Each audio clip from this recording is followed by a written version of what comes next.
अब देखो, धर्मराज युधिष्ठिर को जुआ खेलने का पाप नहीं लगा, जबकि प्रत्यक्ष पाप है जुआ खेलना। जैसे आधा झूठ बोलने का पाप लगा तो जुआ खेलने का भी लगना चाहिए कि नहीं? जुआ खेलने का पाप नहीं लगा, क्योंकि मातु पिता गुरु प्रभु की बानी, बिनहि विचार किए शुभ जानी। नहीं लगा। जिसने अधर्म करने की आज्ञा दी धृतराष्ट्र ने, उसको उसका परिणाम भोगना पड़ा। 100 पुत्रों में से एक पुत्र भी जलांजलि देने के लिए, मुखाग्नि देने के लिए जीवित नहीं रहा, उसको भोगना पड़ा। लेकिन युधिष्ठिर को उसका पाप नहीं लगा। शास्त्र विरुद्ध, सदाचार विरुद्ध आज्ञा माता पिता गुरु देते हैं तो उसका परिणाम उनको भोगना पड़ेगा, तुमको नहीं भोगना पड़ेगा।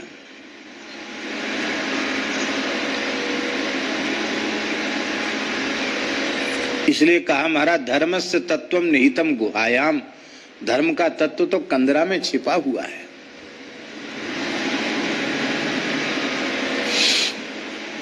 गहना कर्मणो गति, कर्म की गति बहुत गहन है, सूक्ष्म है।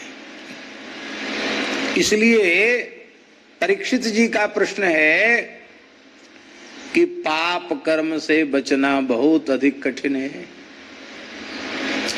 कई बार तो ऐसा होता है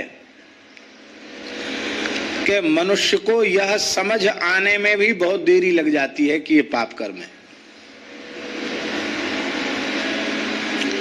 वर्तमान जो शिक्षा है उसमें धर्मशास्त्र का तो कहीं कोई स्थान है नहीं, सदाचार का स्थान है नहीं। तो अब 20-25 वर्ष तक के लड़के, जिन्हें ना घर में अच्छे संस्कार मिले ना बाहर अच्छे संस्कार मिल रहे हैं, कुसंस्कार ही मिल रहे हैं, उनको तो समझ में नहीं आता कि स्वर्ग नरक भी कुछ होता है, झूठ पाप भी कुछ होता है। वो तो जो मन में आए सो खाए, जो मन में आया सो पिए, जैसा चाहा वो किए, जो मन में आया सो ही किया उन्होंने, उनको कोई परवाह नहीं।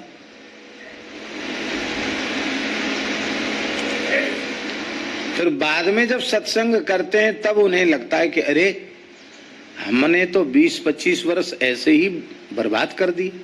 तब उनको लगता है। तो यह पाप कर्म हमसे बना, यह समझ आते आते भी बहुत विलंब हो जाता है।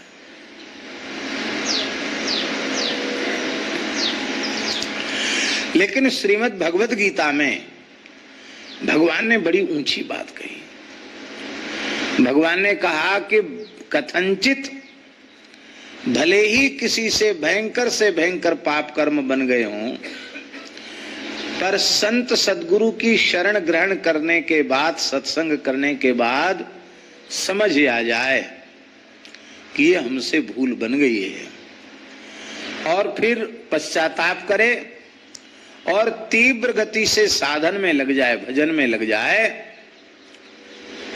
तो फिर उसको उन पापों का परिणाम नहीं भोगना पड़ेगा। भगवान कह रहे हैं अपिचेत सुदुराचारो, दुराचारा नहीं सुदुराचारा, अपिचेत सुदुराचारो भजते माम अनन्य भाग।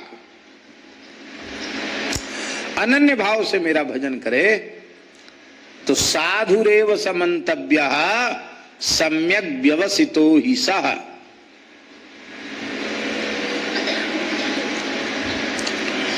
जगाई मधाई, उनसे कौन से पाप नहीं बने थे।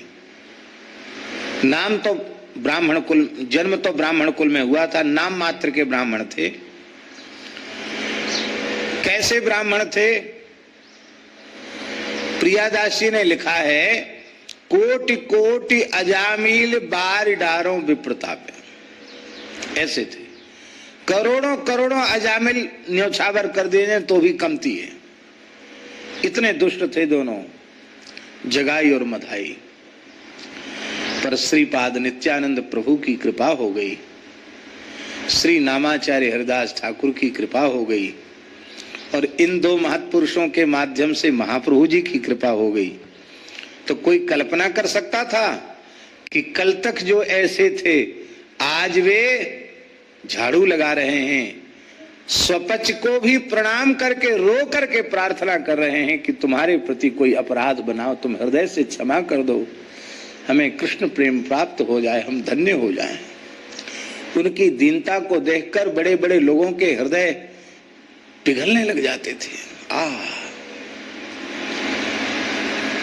महाप्रभु जी ने तो यहां तक कह दिया, इनके पूर्व पापों का स्मरण करके इनसे कोई घृणा करेगा, इनकी निंदा करेगा,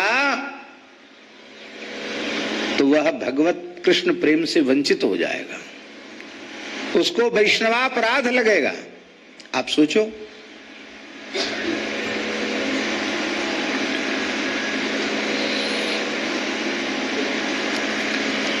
कैसे करुणामय हैं हमारे भगवान, कैसी उत्तम बात कह रहे हैं, अपचेत सुदुराचारा। इसलिए बीती ताही बिसारे दे, आगे की सुध ले। जो हो गया वो हो गया, लेकिन अब नहीं। अब लो नसानी अब ना नसे हूं। अब तक जो हो गया सो हो गया, लेकिन अब हम सावधान हो गए।